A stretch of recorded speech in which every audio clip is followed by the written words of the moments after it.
For SaaSiest Digital 2022. We continue with our countdown, and today we have a special guest with us, Andreas Jurgensen, the CEO at Passendo. So welcome, Andreas, to our LinkedIn Live today. Thank you. Glad being here. It's great having you here, and like it feels a little bit extra special that you're here as a supporter, and I'm gonna say it, although you haven't said it, and you are like this excited about the event, right? Of course I am. I was super excited last time on the physical one, and I'm looking forward to seeing what you guys can pull off digitally. It's going to be probably a different vibe, but I hope it's going to be just as great, just in a different way. We hope so too. We hope so too, and we're going to talk about the event in just a little bit. But let's talk a little bit about you. I don't know. You probably get this question all the time, but we know you because we've had interactions multiple times. You're part of our CEO network. But if there's people on this live session that don't know Andreas Jurgensen, who is Andreas? Absolutely. I'm running Passendo, and I have to plug Passendo and not me because I've been doing this for 10 years now, Passendo, and it's my life story and Passendo are just so intertwined. So I/Passendo are helping a lot of cool guys around the world to do commercialization of their emails in a really professional way. So we have a whole tech stack for email commercialization, and that's what I live and breathe these days. I also have 2 kids and a house and a girlfriend, and I love all that, but I'm burning the candle for Passendo, and yeah. What does email commercialization mean?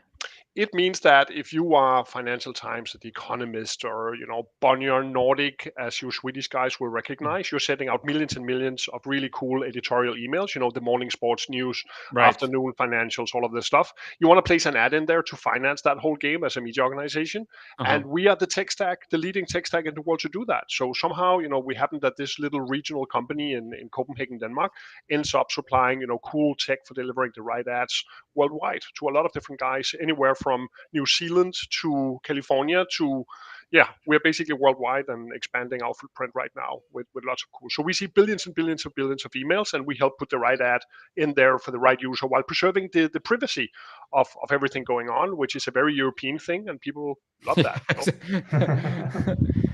Exactly. So how does one, in short, come up with this idea? So like, I'm going to do email commercialization. I have been spending all of my life building ad tech solution. I'm basically an ad tech guy, and I've been doing that ever since I can remember. My first, startup was 18-year-olds starting UB, the first index portal in Denmark. We did the first banner ad in Denmark, and I've been building ad serving technology ever since.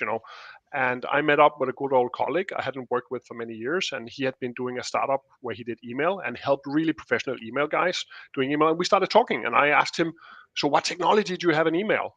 And he basically said, there is no technology in email. And that's the birthplace of Passendo, yeah? So there was the light bulb. Cha-ching. At that moment, I didn't realize that was a crucial question. But, now I retold the story quite a few times. And that was the magical moment. Let's go and change the world of commercializing emails in a privacy-compliant way, which is, really, really important these days. Awesome. Right. Cool. So going back a little bit towards the event and so on, what kind of topics are you the most interested in generally when visiting an event like this? People who are really inspiring. People where you just get a kick from the stage and say, shit, what just happened? Sorry for my language. I was just brainstorming a little bit before joining here, and the 2 guys, Nathan from Founder Path. I understand why you guys schedule him as the first, because he's just so amazing. He has so much energy, and on top of that, he has a kick-ass approach to just getting your brain into a different mode of, I want to do this. It's so easy. You just need to do A, B, and C, and it's not easy, but he makes it seem easy, and I love that. What did he say the last time? There's only 11 ways to make it to $100 million. Like, there's 11 ways. Yeah, it's 9 ways. I love the guy. He's just amazing, and I think I got the same feel from this guy from Deal, who just told this amazing story about how they become, the fastest growing company in the world for a while. That's just super amazing. And it's not to focus on these 2 companies, but that kind of energy where you as a founder, you're spending all the day, you're not working with your board and building strategy. You're just out fighting fires, and you forget about the rest of the world. You forget there's a world around you, and you have to eat and drink and see your kids and all that. And these guys just blow your mind with, you could also do this. There's a different track. There's a different mindset. There's a different strategy.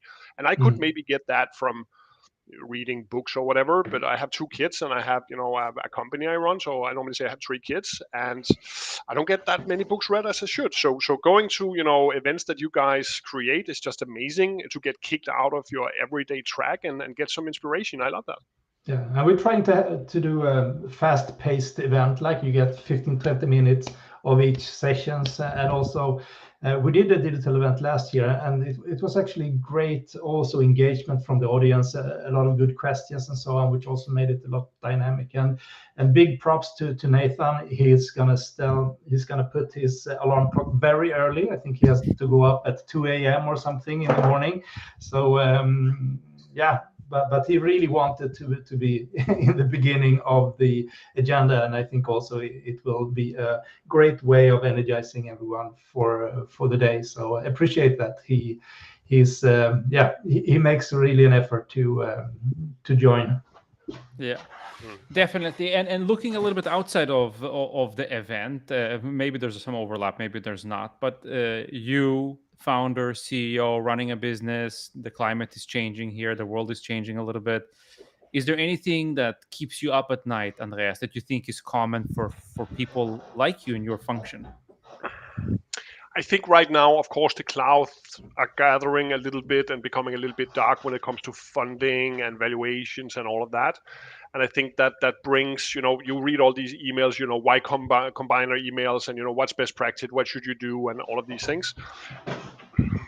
I think it's an interesting time to be a founder, because even though you have the best business idea in the world, it might not be fundable, even though you would have been a healthy company a year ago. And if you can get funding today, people are telling you that you are top 10% even of the guys who should be getting funding. There's so much uncertainty and so on. But I've been doing this for more than 20 years, founding companies and so on. And I wouldn't say you get a certain sense of risk inside of you burned a little bit. So you're not as risk aware as other people anymore. So I guess for the people who are early in their career and their path, don't worry too much. You'll get through this. We are, now we're talking about Nordic. We are in a part of the world where we're secure. Nothing really bad can happen when you compare to living in the US or living in Africa and Asia, any place like that.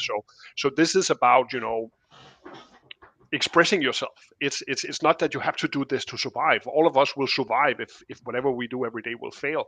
So it's about getting to the personal ambition and outliving that. And you have to be able to eat some risk. And once you've been doing this for quite a bit, maybe that side of you get burned a little. You don't feel risk the same way anymore. Right. I don't know if that makes sense, but what I'm trying to say is, trust yourself and trust what you're doing, and you will move on. You'll get wiser, and maybe you'll even have a company that will be worth something one day. Yeah? Sounds like good advice.